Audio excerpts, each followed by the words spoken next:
3, 2, 1. What's up? We're two critters on a fritter. I like that one. That one's good. Yeah. Anything that involves the word critter is going to be a win Critter's for me. good. Critter's a great word. I wanted to use the word skipper, Ooh. so I was dancing around skipper, like the type of boat. Skipper on a skipper. Well, on a skipper. It was something on a skipper. Like, two skinny dippers on a a skipper. But or is a skipper like the head of the boat? Isn't that the captain? No. There's a skipper a boat. I thought the skipper was a type of boat. I think it is something I you think call someone to. I think it can be a skipper. Yeah. Is a skipper also a boat? I think it is. 3, 2, 1. Alright, that will align the audio now. Alright. Research. Skipper. We're rusty. Boat. Filling time. High performance powerboat skipper. That's a company though. Boom. Skipper boat. Yeah, but that's like a company. You don't go. Boom. I thought that. Easy skipper. See, that's a skipper. See, it's a dude. Well, yeah. There's multiple. Nah, that's the captain. Yeah, it's like a type of dinghy. What you know about dinghies? All right. We're two dope boys on a porch. On a podcast. Yep. Aiden, what do we like to do here? We like to listen to 2 albums a week, one random genre, one current album, and we review the album. We give our thoughts, our likes, our dislikes, mostly positive because we're two very positive. Except today. Except today when we fucking hate the albums. Yeah, no. I hate music. And also except today because we're doing 2 new releases because we have the long-standing saga of the Natural Snow Buildings record. I finished it. You finished it? I finished it too. Yeah. Shit. So that will be next week. That'll be next week, but that was a 7.5-hour album, so that took us a little bit longer to get through because we're busy bees, and so that'll be next week. We kind of picked the worst week for me We did, to do that album, but it's okay. I made it. Aiden's the what are you? The event coordinator for your frat? Pretty much recruitment chair. Mm-hmm. Yeah. And the week of whatever recruitment where you like shove things in each other's asses and whatnot, and like, we don't play do with that. Oh no. Yeah. Oh right. This is like these hands don't haze. I was hazed at the one event. You were not hazed. I was so hazed. You hazed yourself. No. I was taken to a dark room in the back, and I just went to one event because I was curious. I'm gonna give the I was viewers, supporting my friend. I'm gonna give the viewers context. I'm gonna give the viewers even more context. So I went to this room and there's all these old people in masks, and then suddenly these nude women filed into the room slowly as a man chanted in the background. Yeah, that was the cult meeting. You went to the wrong building. Oh, yeah. You know that would explain it. No, for context, I wandered onto the set of Eyes Wide Shut by Stanley Kubrick. We have rules where we can't like make people do work for us because that's hazing. And this motherfucker decided to start picking things up and refusing to let us carry it for him, and then started yelling about how we were hazing him. So, these hands don't haze.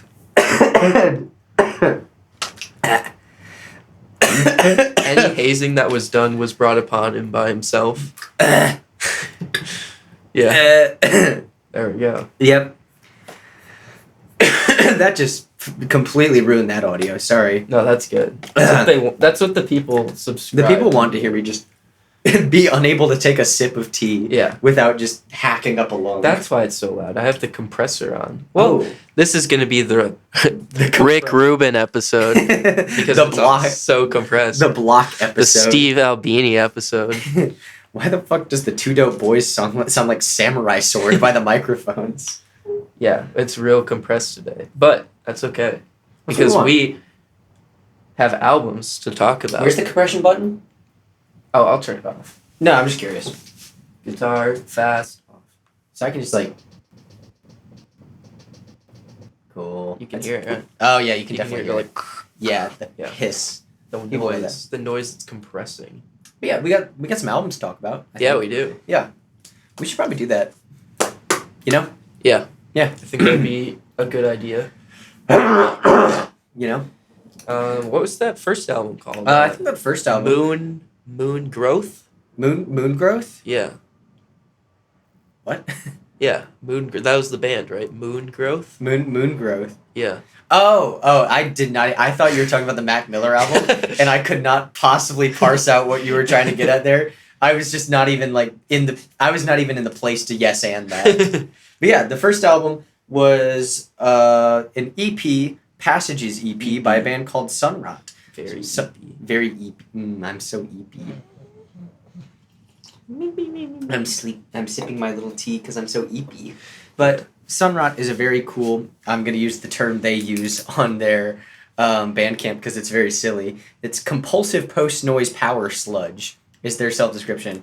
They're a metal band hailing from New Jersey. I don't know a whole lot about them. They make really good music, in my opinion. They've been making music for about, I don't know, I think since at least like 2018 or something like that. And they're a really great band in the metal scene right now. They do a lot of really lovely work for trans people. They released an EP last year, a split EP, or split LP with another sludge band called Body Void. And they donated all of the proceeds of that album to Black Trans Liberation, an organization that does work supporting black trans people. So, lovely people. They do really great work for the community. Really, really great to see. And, personally, I think they make pretty cool music. Yeah. But yeah, this is their new EP, and it's about 16 minutes long. And yeah, Aiden, what are your thoughts on the new Sunrot record? I'm probably like the least qualified person to talk about this. Well, I like metal music. I just don't listen to a lot of metal. Yeah. So I didn't really like it that much, to be fair. But I can understand it. Mm. I think I was talking about this earlier. If you've watched our earlier episodes, it reminded me a lot of kind of our just like Mew. Mm-hmm. When we did the Mew album, and it's like, if you're into that thing that they're doing, then you'll like it. Yeah. I wasn't quite into the vocal style, Mm. and I didn't love it. But the song, and I'm jumping into it right now because I have to talk about the song Untethered. Sunrot, Track 4. Sunrot, if you're watching this and you want to appeal to me personally, just make a bunch of songs like Untethered, because that song's really cool. That one was really good, and that one was like, I'll go back to that EP just to listen to Untethered. Yeah. Yeah. Well, me personally, I very much disagree. I thought this was a very sick EP. I know Untethered was also my favorite track. It's really cool. It's almost like kind of like post-metal-y, death heaven-y, and then gets very sludgy towards the middle, which is kind of more the style of metal I prefer anyways. Yeah, I thought this EP took a lot of notes from very like cool stuff going on in the metal scene right now, with some emphasis on power electronics, stuff that you'd see from bands like The Body and Uniform, and also took like some very cool sludgy notes. And I really liked the second track, The First Wound, featuring Dylan Walker of Full of Hell. And the name of that genre is slipping my mind right now, but a very faster paced, more punky power metal maybe. For some reason, it's I guess you'd kind of throw that in like power violence kind of territory. But yeah, that kind of like really heavy mixed with power electronic style of metal I thought was really cool, and I thought merging that with sludgy stuff and then more post rocky stuff made for a very fun listening experience. Yeah, it's also only 16 minutes long, and there's 3 ambient-ish tracks in the middle of those 2 big songs, Untethered and The First Wound. And I think it makes for a very pleasant 16-minute experience if you're into this sound. I definitely went into it expecting it to be more of a sludge metal album, because that's usually what I prefer when it's metal, and it definitely, to me, is a power metal album with some doom metal influence. Mm-hmm. So, I don't know. I feel like their description of their sound wasn't quite what I got with this album. You didn't get the compulsive post-noise power sludge? Well, I got the power, and I got the post-noise a bit. But did you get the compulsive? I got the compulsive. Okay. It was really the sludge. Yeah. I didn't find...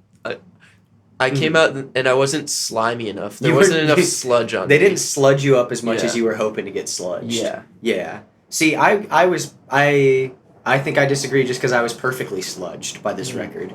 I think it's like it's the type of thing where like the power violence parts of it make the sludgier riffs hit even harder. I think if you don't have the first 3 tracks of this album, Untethered doesn't quite hit like it does. That's just kind of my personal opinion. I think I would agree for a different reason. It's just like I didn't care for the first 3 tracks, and then the 4th one I was like, oh wait, they're doing something that I enjoy. But I don't want my opinion on those to discredit the album, because I think like they do the sound well. Yeah. And it's not, like, it's just one of those things. Right. That's just not for me. Well, it's the same thing as when I was talking about Imogen Heap last week, or whenever that was. It's just like sometimes we review things that just aren't quite up our alley. Yeah. And we gotta That's stretch why we do it. it. We do it for the love of the game. We do it for the love of the game. Also, I personally was very happy to see the Dylan Walker feature on The First Wound. Yeah. As somebody who's new to Full of Hell love, Full of Hell is awesome. And it was cool to see him doing this kind of... I know you didn't love the low vocals and the high vocals they were doing, but I thought it was really sick to have like a low growl and then a high like shriek kind of overlaid on top of each other. It worked really well for me. Yeah. I just didn't like the mix. Yeah. That was my biggest thing with that. But, you know, metal is a very hard genre to mix. So. Hey, yeah. This is I don't even know how to respond, because we like rarely ever disagree on this show. I know. I don't know how people like do the like argument podcasts where they're just arguing with each other. I know, that's crazy. I know, that's so exhausting. I know. Like, I couldn't keep that up for that long. I just start barking at them. Yeah, I'd get on all fours and just start howling. Yeah. And be like I'd just be on Joe Rogan, just like licking the floor, which I guess wouldn't be that out of character for that show. But like, I mean, half the time it like cuts to Joe Rogan and he's like drooling. Yeah, like eating the table. Yeah, and then he's like,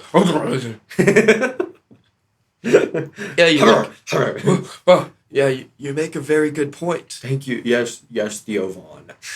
I can't do a Joe Rogan. I don't know what he sounds like. I don't think I've listened to Joe Rogan in, well, never. But also, like, I can't remember the last time I even saw a clip. Joe Rogan. You know? Boom.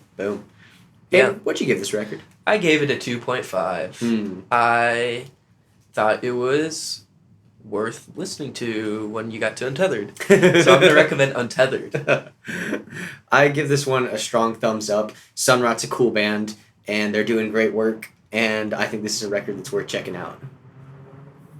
All right. We're now getting more into your alley again. Our modern album. Yeah. Which is the new release from Mac Miller's estate, titled Balloonerism. It is the second posthumous release from his estate. Circles came out in what, 2020, 2021-ish? Something like that, yeah. And what were your thoughts on Balloonerism? Yeah, I enjoyed this record. It was a really good listen. First, I want to say that this is obviously a posthumous release, but this was recorded in 2014. Yep. And this is a record that Mac's fans have known about for a while, and has one that has been teased at being released before, and is one that Mac wanted to be released before his untimely death in 2018. Mm-hmm. And I don't know how that makes you feel about the record, or you, the listener at home, feel about the record. I think any posthumous release is going to leave you with a weird taste in your mouth at the end of the day. Mm-hmm. And I think there's some that are handled really well. There's obviously ones that are handled very poorly. And Mac's estate seems to have done a very good job in their last 2 releases at putting out quality stuff that doesn't feel like it's tramping on his legacy. Stuff that Mac would want to be out. Right. And that's always a hard thing to determine. Yeah. And I think you could very easily make the argument that just no posthumous stuff ever be released, and because it's not up to those people. Yeah. But we have it, and it's a great record. Yeah. I'm happy it's out, personally, as a listener. Yeah. I'm personally happy it's out, too. I think it gives you a lot of different things to think about with Mac's story. Yeah, it gives you I think that was the first thing that caught me with this album, is it gives you a really strong and kind of sad look into his life at the time. Yeah. It's it's haunting most of the time, lyrically, and I think it's one that, like, with his untimely passing, really strikes that emotional chord. Mm-hmm. Like, most of those songs there's a lot of themes of, like, death, and, like, there's a lot of existential themes about like what happens after death. Yeah. And just, like, kind of him talking about the problems he was going through that led up to. Yeah. And there's a lot of stuff also about addiction and just like relationship issues. Stuff that like permeated his work before this, but it definitely lacks the kind of like easygoingness of Swimming. And all the stuff that kind of got associated with the good vibes around records like that. This one is a lot like very similar stylistically. I'd say a lot more experimental than Swimming, like acoustically. But I don't know, just a record that leaves a bad taste in your mouth in the best way. Yeah. I'd say. Yeah. It feels I don't know, this sounds very like I don't know. Artsy fartsy, but it sound like when you're listening to it, it sounds like he's still talking to you, kind of in a weird way, because of how like weirdly prophetic it is. Yeah. And I think it also helps that Mac always had this very like conversational, easygoing delivery that complements this very like I don't even know, MF Doom lo-fi inspired beats kind of stuff. And it just makes the whole thing feel even more conversational and like introspective. Like leans itself very well to that. And I mean, there's all like these brilliant moments in the actual beats and in the actual music where it just like kind of leaves so much space to just kind of ponder what Mac Miller's art was, what it means to have this release. Like, especially like the final track, Tomorrow We'll Never Know. That's just this like really, really cool like soundscape. And really cool like sampled recordings. I believe of like children playing on a playground or something like that. You have all these weird moments of tambourine kind of throughout the record. And there's just so much space in this record. And it feels like an invitation to reflect. And I think that's a really lovely thing to get from his estate, and pretty lovely capper to Mac Miller's career. I wouldn't be surprised, and I don't think he has much other music that's finished. From what this seems like, this is the final posthumous release. I think it's a good note to end it on. And I hope they do end it here. Absolutely. With the releases, because I think the two albums that they've released are not like one quality and very like good listens. Especially this one. I think this one was better even than Circles. And I think it's like thematically, I think it's a good stopping point. For his discography. What was your favorite track on this one? My favorite track was Stoned. I remember because I was. What was I doing? I was making some sort of soup, I think, while I was listening to this. And I was just, like, messing around with the broth. And then, like... And I was really into the groove of the record. And Stoned is track 7. And Stoned came on, and it's got this real nasty, like, funky guitar hook. That just, like, kind of, like, put me in another world for a second when I was already in this very calm, like, happy space. So I think that was... That moment kind of, like, just summed up what the record was for me. Yeah, I liked Friendly Hallucinations the best. It felt like a very true Mac Miller track. And it was a little bit more upbeat and happier than the rest of the album. And it was I think placed perfectly in the album. A very well sequenced album, I would say. It flowed beautifully. And it was just like a nice break from the kind of depressing themes. Not that there wasn't any on that song, but like I don't know, it felt like that classic Mac Miller kind of thing, and I'm happy it was in there. I mean, Mac Miller was always really good at balancing the depressing with the optimistic, and the ability to kind of merge these two feelings that, like, especially if you are a depressed person, you're never just only just depressed. There's always this mesh of feelings going on, and I think Mac Miller's often, especially in the later half of his career, was really good at capturing that feeling. All right, so what'd you rate it? I give it a 4.5. It's a 5 if it's not posthumous. I can't give it a perfect 5 just for that reason. Because you don't know if he wanted it out or not. From what he says, he did. But 4.5. How icky does that make you feel? It depends on who it is. Well, just like for this record in particular. This one I honestly feel pretty fine about.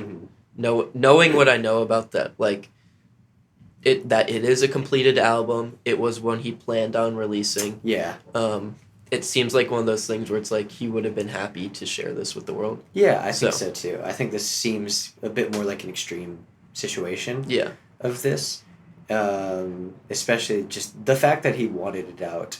And it's always kind of weird, like, because it feels like I shouldn't have the agency to determine what he would have wanted, because I couldn't be further removed from the situation. Mm-hmm. But I think just in the simplest terms, it's nice to have it out. Yeah.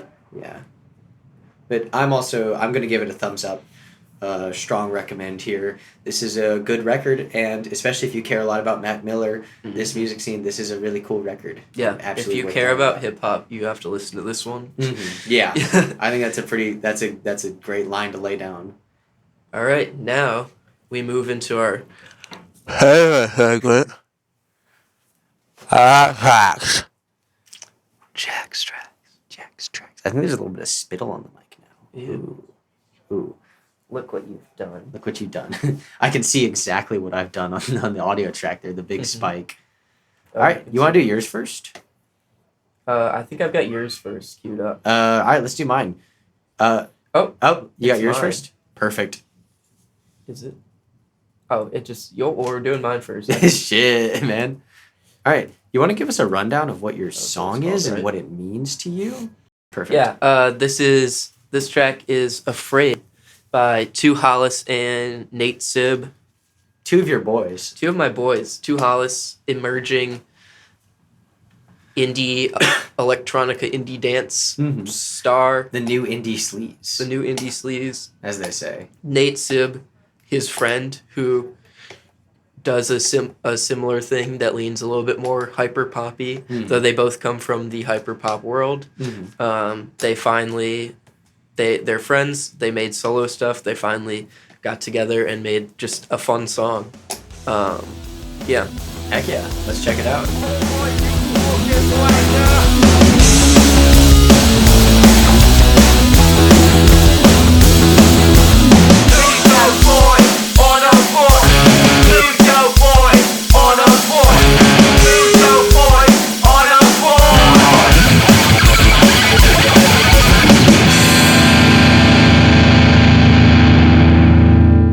Boom.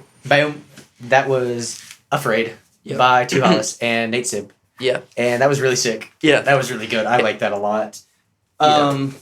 Really, really groovy, really fun. And it's got a very MGMT kind of feel to it that the new indie sleaze is trying to replicate and replicating very effectively. Who was the first vocalist and who was the vocalist on the second? Two Hollis does the hook and the chorus, and Nate Sib does the all the runs and everything. Okay, Two Hollis is really good. I did not like Nate Sib's voice at all. That's fair. I mean, if you're a sucker for 2000s male pop vocals, you're gonna love. You'll love Nate Sib. He does all the little runs and riffs. All the shit that I despise. All the shit I hate. I really like Two Hollis' voice though. I didn't remember liking his voice that much. But I like the kind of process thing they have going on. Yeah. Also some fun lines I just got hit by a plane. It's great. Yeah. I hate it when that happens. Yeah. But that was a sick track. I like that one a lot. All right. And now we're moving into my track where I just read the artist description off of Spotify because I don't know anything about them. But my track is 4 Floors of Horrors by Tzusing. Tzusing is based between Shanghai and Taipei. His music exists in this condition of dislocation, forged at the complicated intersection of personal, social, and national identity.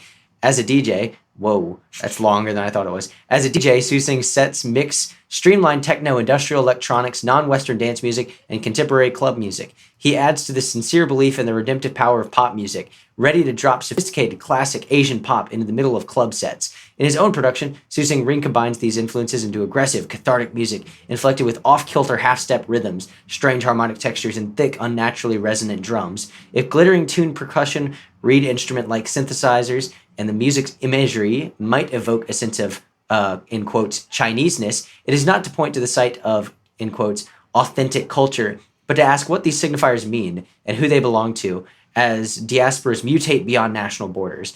Seeking fun and subversion in equal parts, Tzusing's music circles around themes of power, obsession, sexuality, identity, and its obliteration. That actually that's a really cool description, and I wish I knew more about this artist other than this one song. I low-key just found this song off a Viagra Boys story that they posted and thought it sounded cool. But he sounds like he has a lot more going on than I would know about. Yeah. And sounds very worth checking out. But this song is called 4 Floors of Whores. And it's just a really groovy EDM type song. I don't know a lot about the genre descriptors here, but this song's sick. I'm cranking mine for this one.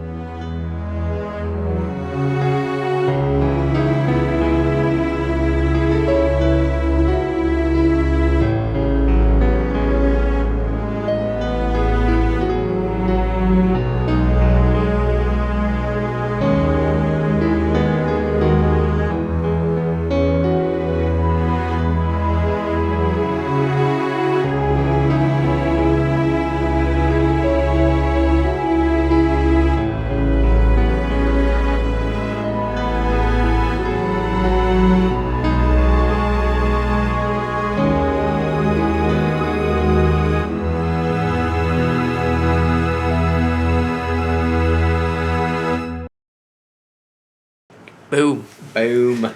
That was 4 Floors of Whores by Tzusing. Tzusing, I think so. If Yeah. we're mispronouncing that, very sorry.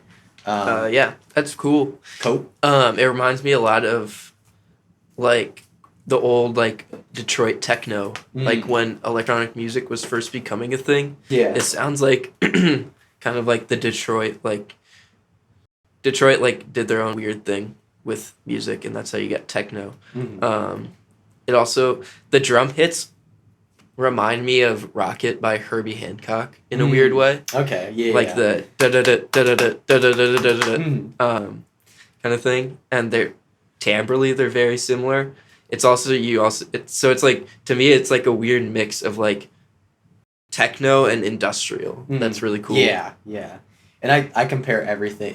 I hear one electronic song and go, that sounds like DAF. Because I know one electronic band. Yeah. But it's got a lot of that very minimalist, but also kind of like sexy pulsing kind of going through it. That's really fun. Yeah, he definitely uses his limitations. I don't know what he uses. It says he's a DJ, which makes sense. He probably made this with not many, like 2 turntables or 4 turntables. Doesn't sound like it was made in a DAW, which is cool. Yeah, it just sounds like early electronic music, which is sick.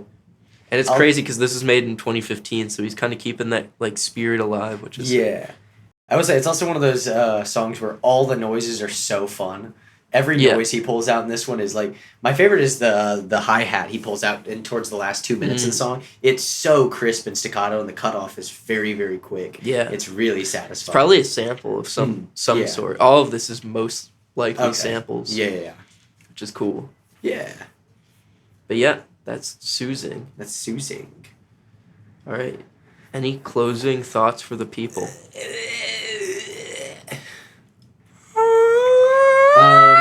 I watched a really good documentary called Italian American by Martin Scorsese. He directed it in 1974, and he basically just sat down with his parents in their house and just asked his mom to cook her famous like marinara sauce, and they just talked about like immigration and like what being Italian American was back then and what the old neighborhood was like, and about how their dad like used to mash wine with his feet, and it was just a blast. I had such a good time watching it. It's such a good documentary.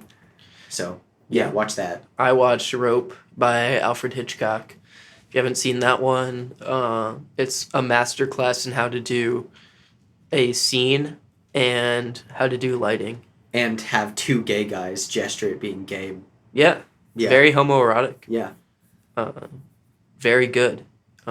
Really good, like, just good film. It's real short, so if you got an hour and then a little less than hour and 20 minutes in your day that you want to kill, watch Rope. Yeah. It's great. And you're a big Alfred Hitchcock fan, and just like the way he carried himself in his personal life. Yeah. Definitely didn't do anything problematic. Yeah. Definitely. You're leaning. Yeah. I think that's a podcast. Yep. All right. Yeah. Hit that subscribe button. Yeah. Hit that like button. And we'll see you next week. If you aren't subscribed, what's wrong with you? According to this graph, 89% of you aren't subscribed. Do you hate me or something? What you think is going on there? Ugly? Did you just call me fat? You're not subscribed because you think I'm fat? Fuck you.